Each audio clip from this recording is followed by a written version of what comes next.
Yo, what up, y'all? Thanks for clicking on this video. Got a quick one, but a banger. Wanted to show off my 1991 Diamondback Apex. It's got it about 9 months ago, maybe 8 months ago now, for 20 bucks on Facebook Marketplace. Was super lucky to get it from the original owner. There is virtually zero damage or wear and tear on it. Obviously, there's like a little cable rub here and there, some wear obviously down on the chain stays, of course, which I kind of like. And then there's like one dent here, but otherwise it's so clean. And for 20 bucks, I'm not complaining, right? Either way, I did a little bit. I actually did a completely different wheel. So this is actually a one, like kind of a poor man's one by, but it's a full like micro shift 10 speed on the back with a micro shift sword. Both of those are from actually my Primos, and the like derailleur and cassette is from a different project bike that I have in the works, single speed. That's all I'll say. But that's where this shifter is from as well. So the shifter, right, obviously does not, this Advent X shifter doesn't normally go with a sword. That always like trips people up. So kind of like salvage from two bikes, but also kind of an upgrade for other bikes. A win-win situation, you could say. So yeah, like completely different wheel. Shout out Northwest Hub. I think I got this for like, I don't even know, a steal. Like they are the best. I will be constantly saying how many things I get from them. Video hopefully in the works soon with them. That's one of my goals this year. But yeah, regardless, yeah, I got it for a killer deal. It's a Mavic rim, I believe, double walled. Yeah, super nice. So did that, completely redid, going back up to the front, like completely redid this. So super stubby stem to really bring in the reach, because it's like this one's pretty long. And then did like these nice riser bars. So there's like a 2-inch rise probably.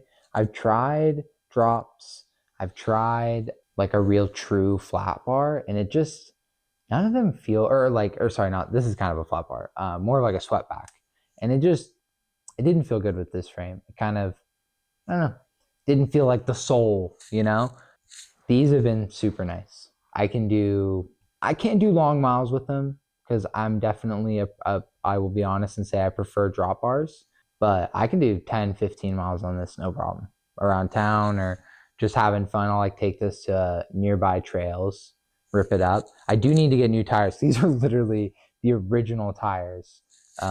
They are still great, but the back is flat. It's getting a little smooth in the middle for sure.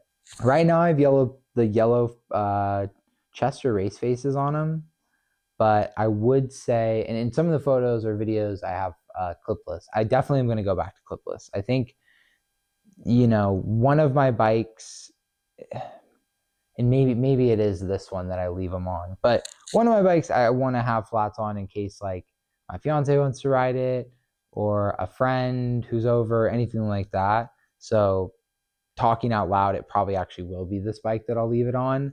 But personally, don't get it twisted. I am very much a fan of clipless. So, which I don't need to go into too much detail about. But if you're curious, let me know in the comments, because I plan to write an article about it. And if enough people are interested, maybe I'll make a video about it too. That's pretty much everything I've done so far and where it's been. I would love to go back to a rigid fork personally, because that's just personal preference. I have a donor bike, but it's purple. So kind of stepping into another video foreshadowing. I plan to repaint that. And because it's literally a Diamondback, so it's the exact same bike basically. So just repaint it, slap it on. I am still debating, and let me know what you think in the comments, if I should, because it has the original cantilever brakes, if I should throw those back on and have that cantilever front and back, or if I should keep the V brakes. right? But then I can have, if I go to the original cantilever, I can like have the cable run through here like naturally, because it won't, either way, you can't run this type through here. It just doesn't work. I've tried, even if I took out this metal hoop or like L or whatever, just doesn't work. And same like with this. This would then be able to feed straight through this piece if I wanted. I don't even know if that's actually OEM. Maybe that's just for the fork. But either way, so like the suspension fork. But so yeah, a couple of things in that regard, like kind of uh, easy ways to upgrade your bike, or how to paint your bike, because there are some like little tidbits that are really important to know in terms of like prep and sanding and really making sure you tape certain areas good. And a fork is like perfect to start with, right? Because it's basically just metal. Even if you got like unless it's a through axle, which most vintage bikes won't be. So even if you get paint in the like where the skewer or the fork or the like hub goes in here, even if you get a little paint there, it's fine, right? Like where the quick release skewer goes, because generally it's gonna like rub enough within a couple like days of, if you just like took it out, put it in, it'd be fine. I want to do that as a video in the future. I'm not. That's definitely probably not going to be the next video I do. But I want that to be a part of kind of a series I'm doing this winter. Right now for winter projects, or kind of if you're someone who's dabbled in cycling, maybe you have a bike you got secondhand and it doesn't fit you well, or you've been like using someone else's bike or something like that. Like how I started, someone gave me a bike for free. It was an XL, right? Which does not work. I'm more of like a medium, maybe a large. So it was a huge bike, but it definitely like made me remember how much I love riding a bike, when I was younger. This is the perfect time to do it. People are selling their bikes on the low, just like clearing out garage space and stuff like that. And they're kind of always doing that year round, but especially winter and early spring, like or end of winter basically, is the best time. And so learning how to kind of do some of this stuff, or at least being shown that it's possible, I think it is, well, not I think, my goal is to show that it's possible, right? So like I said, 20 bucks on this bike, with even considering like how much the cassette and derailleur and shifter would be like brand new. Everything else was used. Maybe $250 for this bike. Even if it was $100 bike, 350 bucks. You know what I mean? So I have, and I'll show some videos, a super clean GT. Dream bike for me. So I'm gonna redo it anyway. So I just thought like, dang, this is the perfect opportunity to show someone like how I would do it. And not to say I'm like anyone special, but just, hey, like I think I've got a pretty good idea of how to do this stuff, and how to do it cheaply, and how to do it from like a consumer level, where like there are some things I will not touch, and I'll go take it to the shop and I'll go have them do it. The bike I want to make into a single speed, for example, I will not be spacing the rear wheel myself. I'm going to go take it to them, pay them as much as they want to charge me, because I appreciate their knowledge and effort. And then I'll do the rest, right? But I'm not going to pretend that skilled enough to do that. And I also want, in some regards, right, the peace of mind, and maybe someday I'll learn it. Not today, and it's okay to accept that. And I think that there's a lot of, in some areas of cycling, and like in all hobbies, there's a bit of snootiness.